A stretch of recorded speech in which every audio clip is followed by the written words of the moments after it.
Oke, selamat malam semuanya. Terima kasih atas kesetiaannya dalam kuliah kita. Ini kuliah yang kedua sebelum terakhir ya. Saya mau kasih kuliah ini dan satu lagi kuliah topik gangguan darah ya akibat obat ya. Tapi sekarang gangguan fungsi hepar dulu. Nah, insya Allah minggu depan lah ya kuliah kita terakhir. Oke, jadi yang lalu kita mempelajari gangguan fungsi ginjal ya. Sekarang gangguan fungsi hepar, hati ya. Nah, definisi dan epidemiologi. Definisi bahasa Inggris nih ya, drug induced liver injury ya, DILI. Drug induced liver injury ya. Jadi kerusakan hepar akibat obat ya. Jadi DILI. Kerusakan hepar akibat obat ya. DILI adalah penurunan fungsi hepar akibat penggunaan obat atau sesuatu yang bukan penyebab infeksi ya. Kayak virus atau mikroorganisme. Jadi dia murni karena obat ya, bukan karena penyakit ya kayak alkohol. Alkohol termasuk DILI ya, karena alkohol kan termasuk obat juga kan. Nah, di Amerika, DILI adalah penyebab kebanyakan obat ditarik dari peredaran. Ya, jadi kalau obat ditarik dari peredaran, penyebabnya kebanyakan adalah karena DILI. Ya. DILI adalah penyebab 2-5% gagal hepar akut. Ya. Nah, di Prancis pada tahun 1997 sampai tahun 2000, insiden hepatotoksisitas ya 13,9 kasus per 100.000 pasien per tahun. Ya. Jadi 12% di opname dan 6% meninggal. Jadi kalau ada 100 orang, 6 orang akan meninggal. Ya. Nah, golongan obat-obat yang dilaporkan sering menyebabkan DILI adalah antimikrobial, ya, jadi antibiotik lah, ya. 25%, obat psikotropik 22,5, ya, obat anti kolesterol itu yang statin itu ya, 12,5 dan NSAID ya, NSAID obat-obat anti nyeri itu ya, 10%.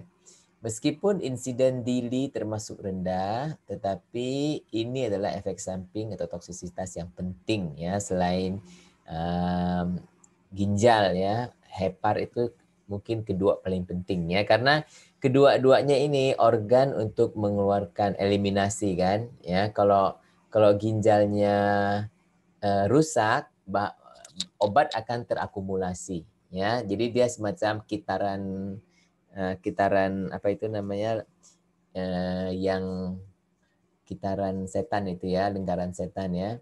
Jadi dia ginjalnya rusak karena obat. Nah, jadi obat itu akan terakumulasi. Semakin terakumulasi, semakin rusak pula itu ginjal. Ya. Demikian juga dengan liver kita atau hepar kita ya. Kalau hepar itu adalah organ utama untuk metabolisme ya. Nah, obat itu di metabolisme, dia itu sepatutnya dia menjadi senyawa yang kurang toksik ya, tetapi ada juga obat yang dia di metabolisme dia menjadi senyawa yang lebih toksik ya, misalnya paracetamol. Paracetamol asalnya dia nggak toksik, tapi begitu dia di metabolisme di hati dia menjadi NAPQ ya. NAPQ itu adalah sangat toksik ya. Nah, dia malah berubah menjadi toksik karena tadinya dia nggak toksik, dia malah jadi toksik ya. Nah, itu maka dia langsung bisa kalau dia langsung diubah di hepar dan dia menjadi toksik, kan di situ juga dia akan terus bekerja ya. Jadi hepar merupakan karena dia merupakan suatu organ untuk metabolisme ya dan dia juga mempunyai resiko terpapar zat toksik pertama kalinya ya. Paham kan? Ya. Nah, meskipun insiden DILI termasuk rendah, tetapi ini adalah efek samping yang penting, yang jelas. Ya. Nah, penyebab-penyebab DILI itu ada digolongkan dua macam, golongan besar, yaitu intrinsik hepatotoksik. Apa itu intrinsik hepatotoksik? yaitu kerusakan liver ya karena dirinya sendiri. Jadi artinya karena obatnya sendiri, ya, karena obatnya sendiri. Jadi contohnya ada dua macam ini, direct dan indirect ya. Kalau direct itu secara langsung dia merupakan hepatotoksin ya yang akan menyebabkan nekrosis. Kamu tahu nekrosis? Kenapa itu nekrosis? Sel menjadi mati ya, atau steatosis ya. Kalau steatosis sel itu ada lemak ya. Nah, karena fungsi dari hati kan mengubah lemak ya. Nah, kalau hatinya rusak nanti dia ada steatosis ya. Jadi si sel-sel itu mempunyai ada lemak. Oke. Nah, itu direct hepatotoksin ya, dan ini memang cukup banyak ya indicates cukup banyak ya. Kemudian not indicates, incidence. Sama incidence kan kejadiannya ya tinggi ya. Dan ada indirect hepatotoksin, yaitu dia itu toksin racun kepada liver tetapi indirect ya, tidak langsung. Contohnya itu adalah sitotoksik ya, dia bisa merupakan sitotoksik sehingga dapat menyebabkan steatosis ataupun nekrosis ya. Ataupun dia bersifat kolestasis. Kolestasis artinya dia menghambat saluran empedu ya, saluran empedu. Oke. Nah, kemudian ada idiosinkrasi. Idiosinkrasi berarti tidak diketahui pasti penyebabnya ya. Biasanya karena dia hipersensitivitas ya, reaksi alergi, ataupun karena abnormal metabolik dalam metabolisme ya. Nah, dia dapat menyebabkan hepatoseluler ataupun toksik metabolik atau kolestasis ya. Jadi kalau hepatoseluler itu berarti sel-sel livernya ya, sel-sel heparnya. Kalau kolestasis berarti saluran empedu ya. Nah, perbedaan antara intrinsik dan idiosinkrasi ya. Nah, kalau intrinsik biasanya tergantung pada dosis obat. Ya, dia intrinsik dia tergantung pada dosis obat. Dan kalau idiosinkrasi tidak tergantung pada dosis obat. Ya, meskipun kecil aja dosis obat, kalau dia memang bisa menyebabkan alergi, ya dia akan terjadi idiosinkrasi. Kemudian terjadi hampir pada semua pasien, Artinya kalau dia intrinsik ini memang zat obatnya itu ada masalah ya. Zat obatnya itulah yang menjadi racun ya. Maka siapapun juga dikasih obat ini dia akan keracunan ya. Kecuali kalau orangnya sakti ya kan. Nah, kalau idiosinkrasi hanya orang tertentu saja yang mengalami ya. Kalau ini dapat dilihat pada hewan pencobaan karena dia masih boleh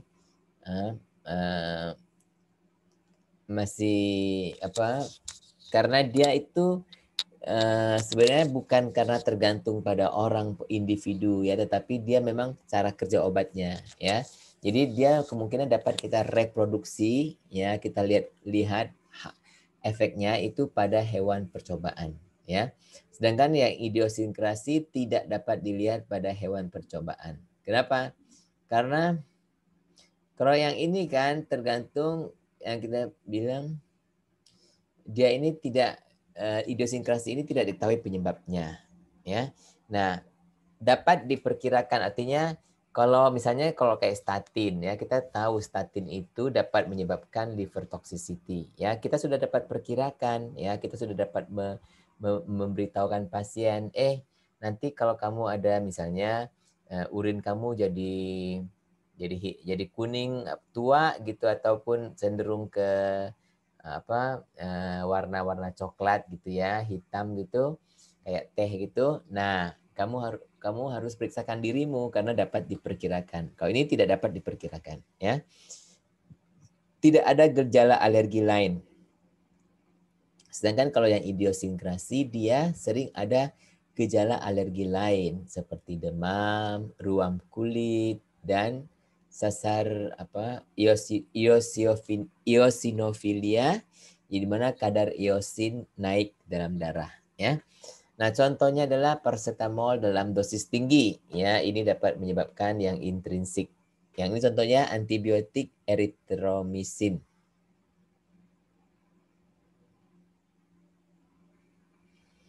Ya, kemudian, nah, kalau antara direct sama indirect, ya, kalau direct hepatotoxicity dia merusak sel-sel hepar dengan serangan fisikokimia, ya, contohnya adalah CCl4, ya, karbon tetraklorida. Nah, indirect itu obat dapat mengubah struktur sel-sel hepar dengan cara menghambat metabolit yang penting dan proses metabolisme dan sekresi hepar. Ya, jadi dia merusak sel-sel hepar, ya, dengan menghambat metabolisme. Jadi secara indirect, ya. Kemudian mekanisme sitotoksik tidak langsung, contohnya tetrasiklin, alkohol, paracetamol. Ya, mekanisme penghambatan sekresi empedu, yaitu kolestasis yang menyebabkan jaundice, ya. Contohnya pada anabolik steroid dan kontrasepsi hormonal, ya. Nah, ini ada tipe-tipe DILI, ya, DILI, drug induced liver disorder, DILI, ya, tipe-tipe DILI. Oke. Pertama adalah tipe hepatoseluler. Ya, hepatoseluler berarti sel heparnya rusak, ya.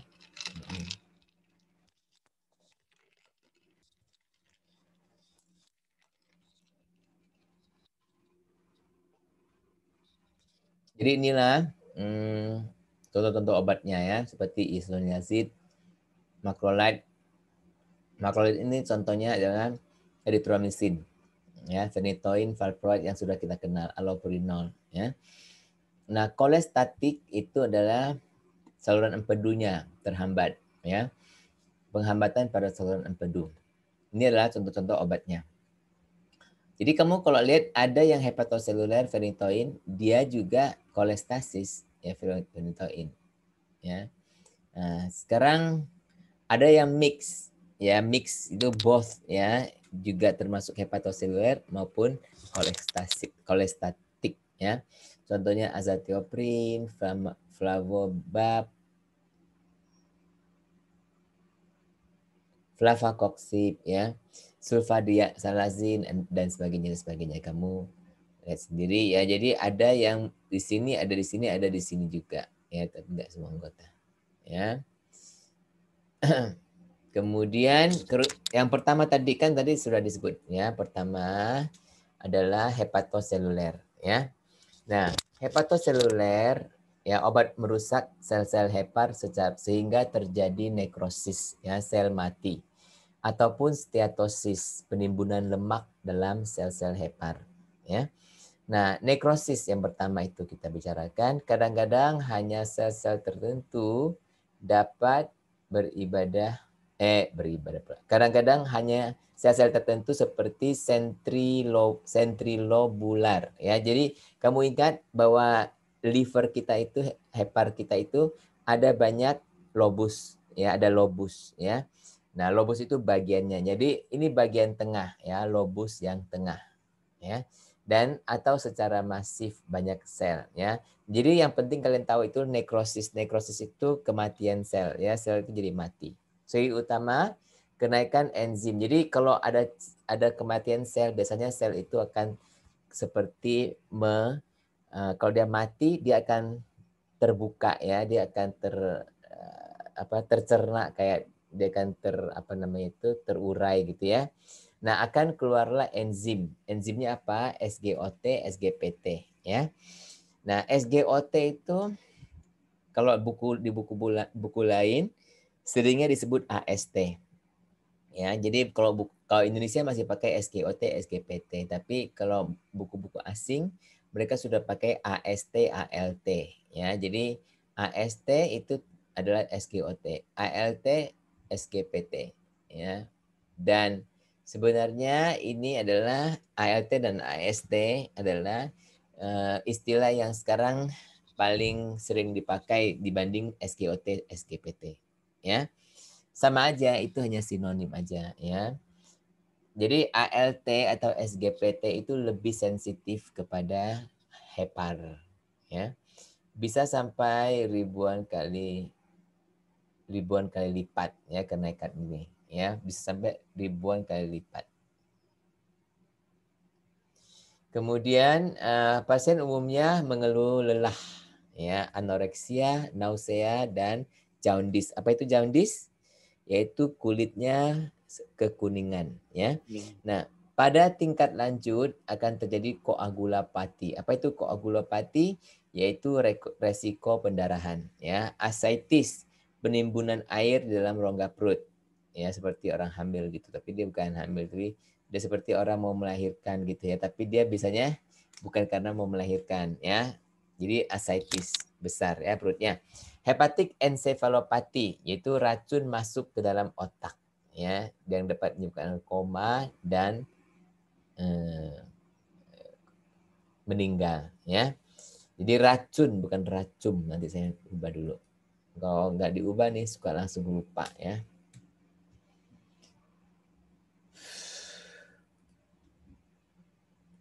Oke. Nah, contohnya adalah phenytoin, dapsone, dan sulfonamid. Nah, yang kedua adalah steatosis. Apa itu steatosis? Ada dua macam ya, mikrovaskular sama makrovaskular ya. Nah, kalau pada mikrovaskular, oke, berupa butir-butir lemak kecil, butir-butir lemak ya, lemak kecil ya, dalam sel-sel hepar yang tidak menggeser nukleus. Itu disebut steatosis ya. Contohnya adalah asam valproat, tetracycline, dan overdose aspirin. Biasanya terjadi pada steatosis kuat ya, akut. Biasanya jadi pada steatosis akut, bukan kuat, akut ya. Hepar mungkin membesar tetapi enzim-enzim SGOPT, SGOT dan SGPT tidak naik drastis ya, karena dia steatosis, bukan yang direct itu ya, yang nekrosis. Oke. Nah, enzim SGOT biasanya terjadi pada steatosis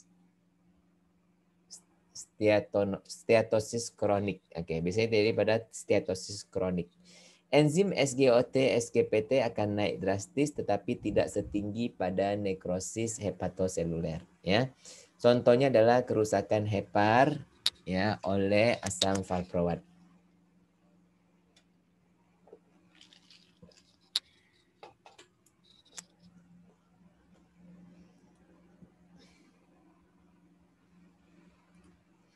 Nah, ada dua tipe lesi atau lesi ya, lesi bahasa Inggris lesion ya, yaitu kerusakan ya ataupun luka. Kalau kita bilang untuk tangan atau kaki itu namanya lesi, itu artinya luka, lesion ya, tapi di sini kerusakan. Oke.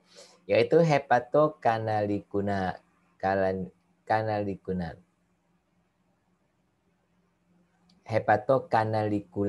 ya, hepatokanalikular. Oke. Nah, kolestasis atau penyumbatan empedu tanpa peradangan dan dengan kerusakan parenkim yang minimal. Oke. Kenaikan SGOT SGPT-nya kurang dari 8 kali normal. Jadi misalnya normal itu sampai 42. Nah, dia naik tapi kurang dari 8 kali ya. Karena apa? Karena kalau yang tadi itu yang nekrosis ya, dia bisa lebih dari 8 kali normal. Oke. Nah, ALP akan naik juga 3 sampai 10 kali normal. Serum bilirubin akan turun menjadi 42 mikromol per liter ya.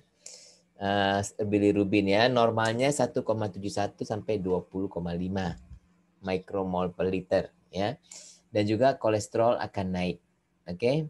Contohnya adalah chlorpromazine ya. Contohnya itu chlorpromazine itu obat apa? Chlorpromazine ya. Obat untuk skizofrenia. Oke. Kanalikular, oke. Kolestasis.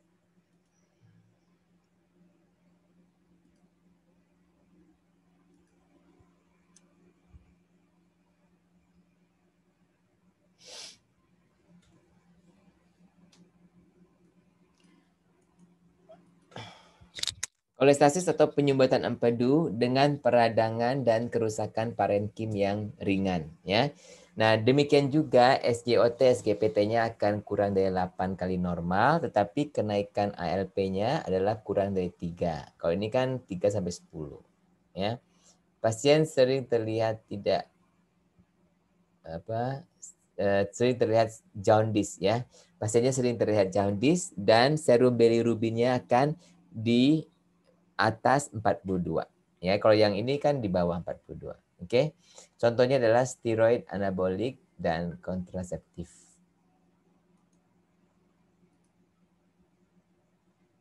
Oke. Gejala lainnya adalah gatal, ya, bahasa istilah mediknya pruritus, jaundice, kekuningan, kotoran berwarna pucat, artinya kotoran itu kotoran buang air besar ya, berwarna pucat, urin berwarna gelap. Ya, sakit pada abdomen atas, sering merasa seperti sakit ditekan. Ya. Dull aching. Oke.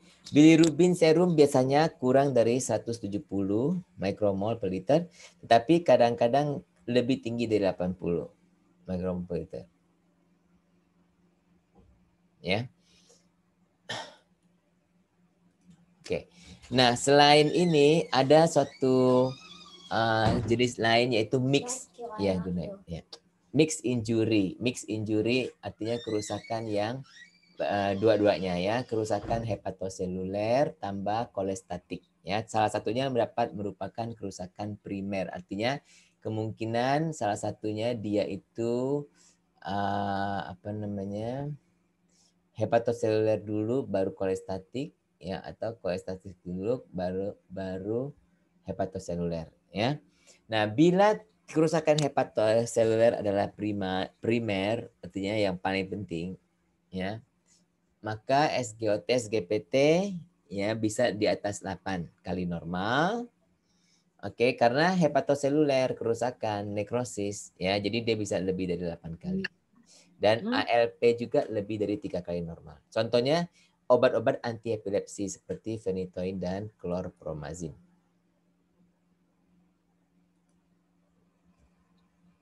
Nah, kerusakan hepar kronik ya dapat berupa hepatitis kronik, steatosis kronik, ya, sklerosis. Jadi sklerosis itu kayak pembuluh darahnya itu jadi keras ya, sklerosis, saluran empedu. Ini bukan pembuluh darah tapi saluran empedu, maaf ya. Kemudian fibrosis, sirosis, ya sirosis tadi bengkak ya, air terkumpul dalam kompartemen perut ya, jadi sirosis. Kemudian kanker hati.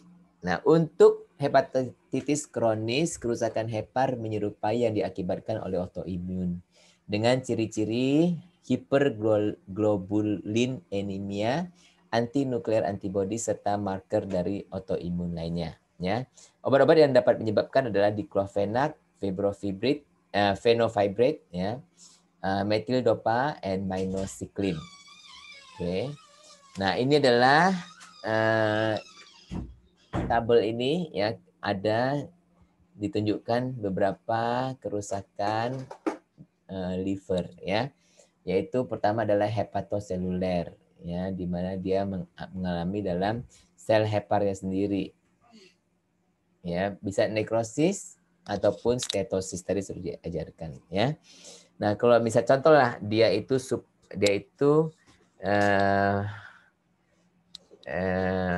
subakut ya. Kemungkinan sindromnya adalah prolonged hepatitis ya. Kemungkinan dia hanya prolonged hepatitis aja. Kemudian clinical presentasi kliniknya apa?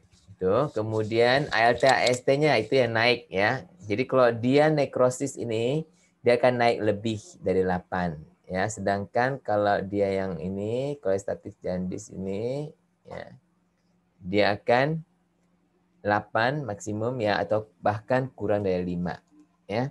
Kemudian alkalin fosfatase kebanyakan mereka bertambah 3 ya. Contoh-contoh ini contoh obatnya. Ya. Langsung saya bacakan ya. Nah, untuk hepatoseluler itu sama ya, di mana kita lihat kalau di hepatoseluler biasanya dia ALT AST-nya lebih tinggi ya dibanding dengan sini.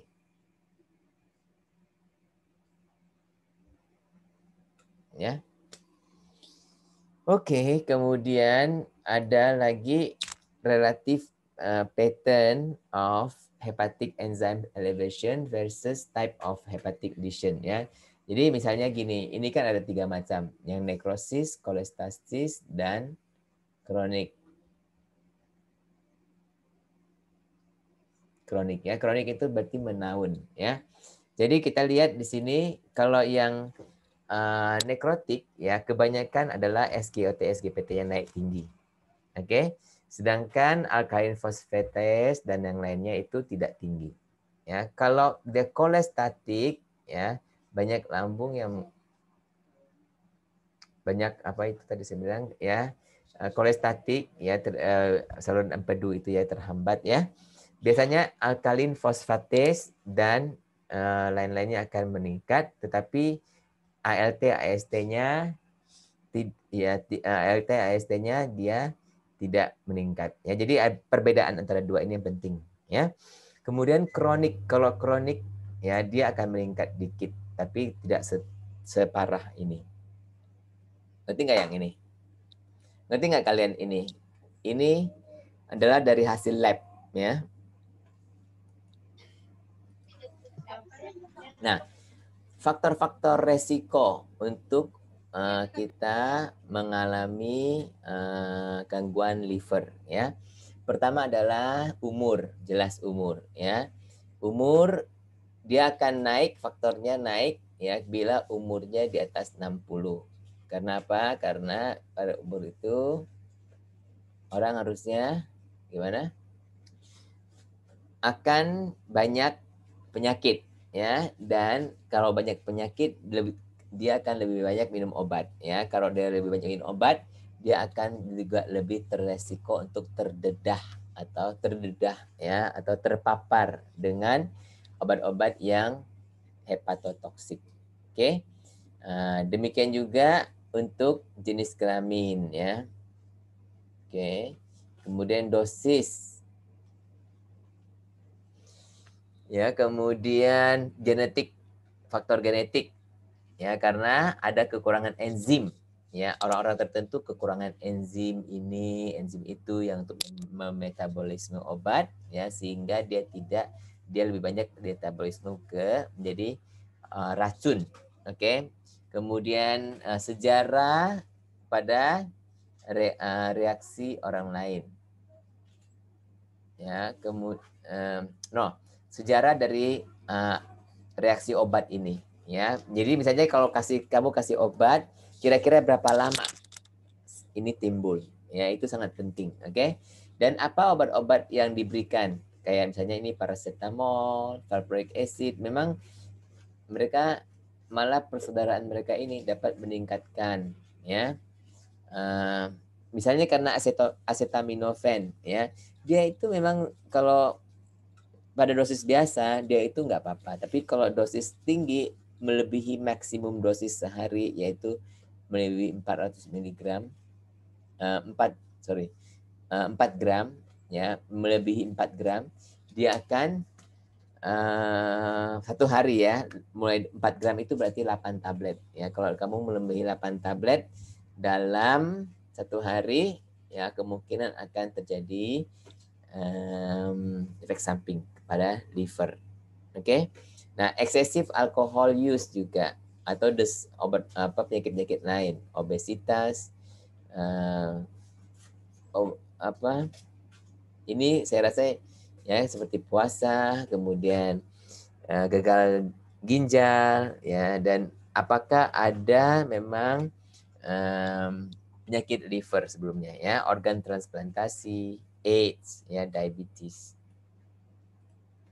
Oke, cara mengenal apakah kerusakan hepar disebabkan oleh obat yang dipakai, ya, pertama adalah exposure to a drug must precede the onset of liver injury for diagnosis of drug induced. Artinya, kalau kita curiga satu obat itu, ya, bahwa obat itu harus, ya, kita terekspos itu apa? Terpapar, ya, kepada obat itu, oke. Jika kita memang ada kontak, ya, terpapar obat itu, ya, kemudian setelah itu ada reaksinya. Nah, itu dari segi timeline, ya. Disease as the cause of liver injury should be ruled out before concluding the hepatotoxicity is drug related. Ya,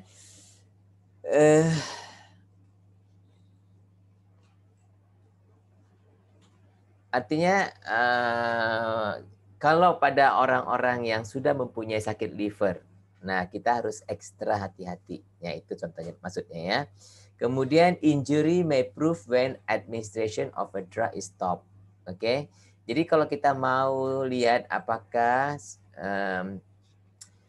efek ini, ya, disebabkan oleh obat atau bukan, ya, maka kita harus menghentikan obat itu, ya. Contohnya, oke.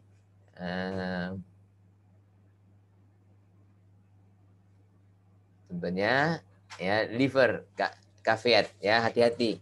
Liver injury may initially worsen for days or weeks. Artinya kerusakan hepar itu, ya, dapat mengambil waktu beberapa hari sampai beberapa minggu, ya. Dalam kasus-kasus yang berat, oke, enzim level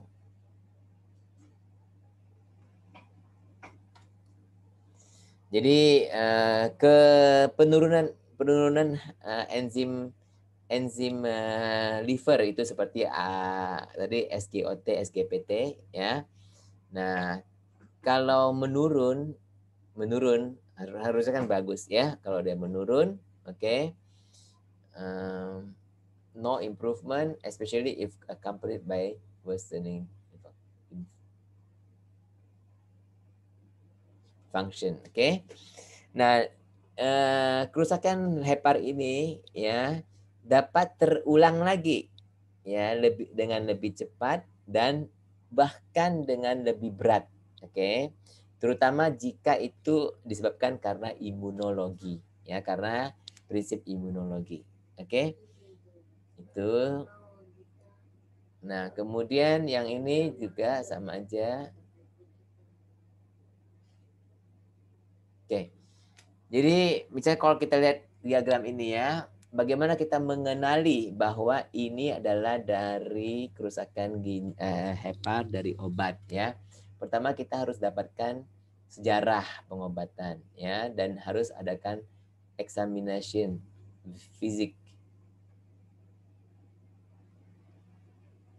physical, ya. Kemudian kita harus juga mengambil senarai, yaitu senarai ke bahasa Malaysia, ya, apa namanya, daftar-daftar obat apa yang dia pakai, ya, medical history, oke. Kemudian kita tentukan, ya, kemungkinan besar, ya, kerusakan hatinya seperti apa, ya, dan kita lakukan juga differential diagnosis.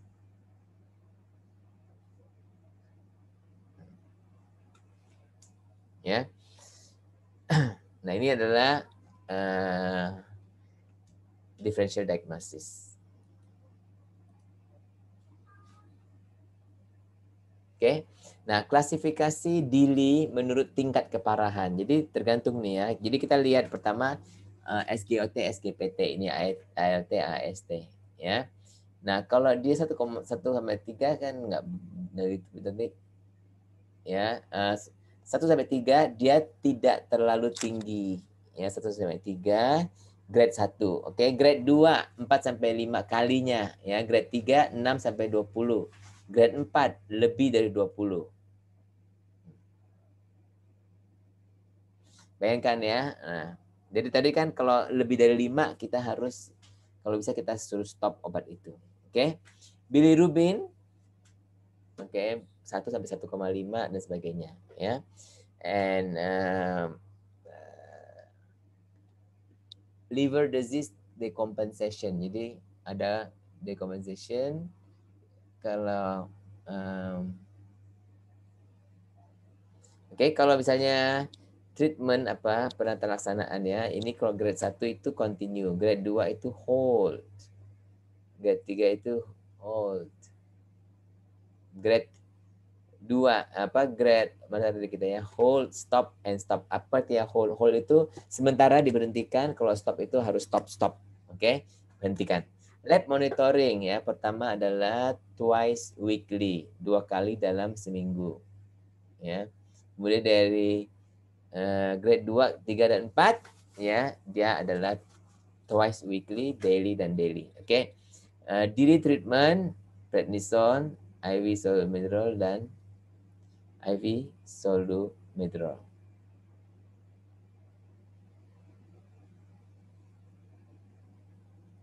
Ya. Oke, beberapa obat yang dikenal menyebabkan kerusakan hepar, contoh adalah paracetamol ya. Kerusakan hepar dapat terjadi pada dosis melebihi 4 gram per hari, disebabkan oleh metabolitnya yang beracun, yaitu NAPQ ya. Pelaksanaan tergantung banyaknya obat yang diminum dan durasi dari kejadian hingga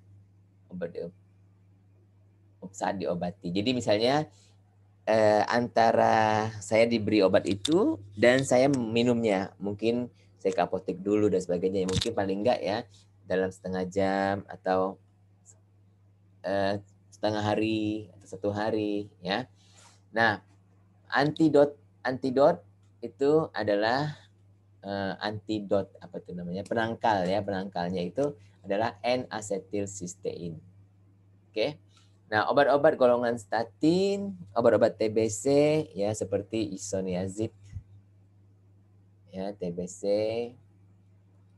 bentar ya.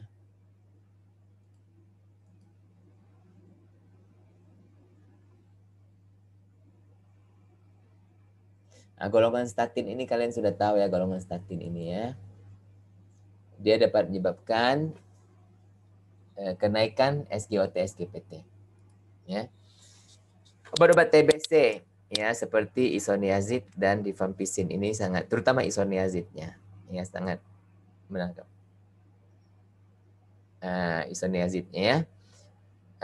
Obat-obat sitotoksik dan obat anti kanker juga banyak yang menyebabkan kerusakan hepar. Kemudian penata laksanaannya ya, monitor fungsi liver ya, SGOT, SGPT, ALT, ALP, bilirubin kalau diperlukan dengan biopsi. Jika SGOT, SGPT 3 kali melebihi batas normal, maka turunkan dosis atau cari obat alternatif. Oke. Jika SGOT, SGPT 5 kali melebihi batas normal, maka hentikanlah obat penyebabnya. Hindari menggunakan obat-obat yang dapat merusak hepar secara bersamaan. Oke. Hindari obat dan zat lain yang bersifat hepatotoksik. Hindari beri obat pada hindari alkohol dan zat lain yang bersifat hepatotoksik. So, ya, tadi berikan obat antidot, yaitu penangkal ya, atau obat yang hepatoprotektif. Misalnya untuk paracetamol ialah N-acetylcysteine. Ya, ada pertanyaan, saya kira ini yang terakhir ya. Ada pertanyaan nggak ya?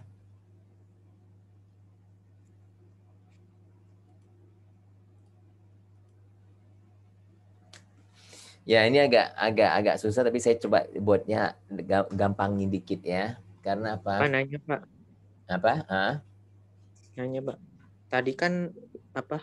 Dili itu ada direct and indirect. Ya betul. Yang indirect itu diantaranya itu apa? Obat kontrasepsi. Hmm. Nah, kita ketahui bersama kan kalau kontrasepsi itu banyak efek samping yang tidak diharapkan, Hmm. tergantung dari masing-masing pasien Ya. setelah pemakaian beberapa tahun. Heeh. Tetapi kok masih tetap digunakan? Apakah tidak ada review tentang penelitian uji klinisnya atau gimana, Pak?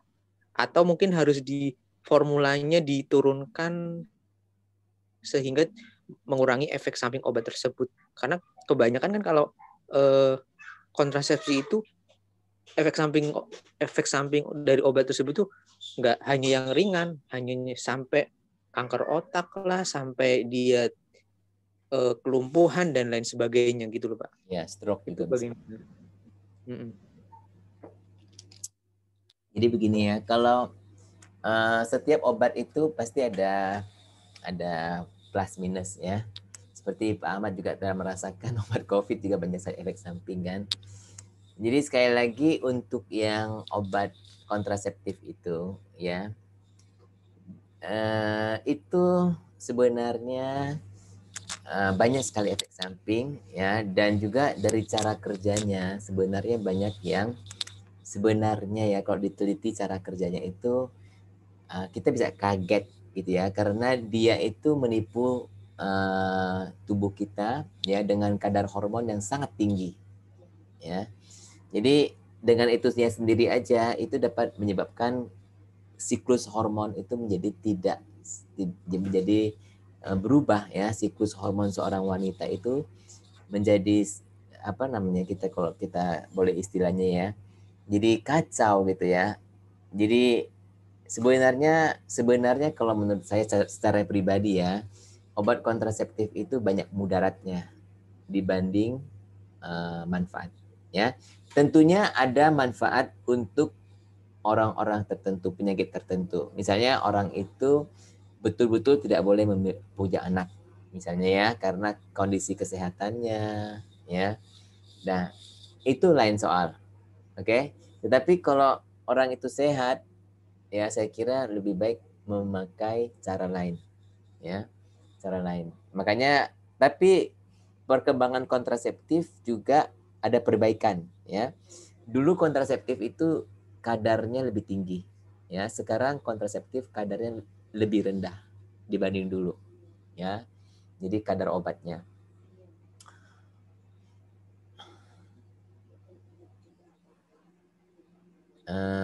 yaitu saya rasa tergantung dari semua. Pertama adalah obat itu ada kekuatan negosiasi dagang juga sebenarnya ya. Nah, kedua yaitu untuk yang kontraseptif itu sebenarnya di balik pemasaran obat kontraseptif itu sebenarnya ada suatu filosofi di baliknya, yaitu filosofi tidak menghendaki kehidupan. Ngerti nggak? Sebenarnya ini kita sudah ke ranah yang non farmasi ya. Saya bicara, saya jangan rekam dulu deh. Oke, saya rasa cukup untuk yang kita kuliah gitu ya. Tapi kalau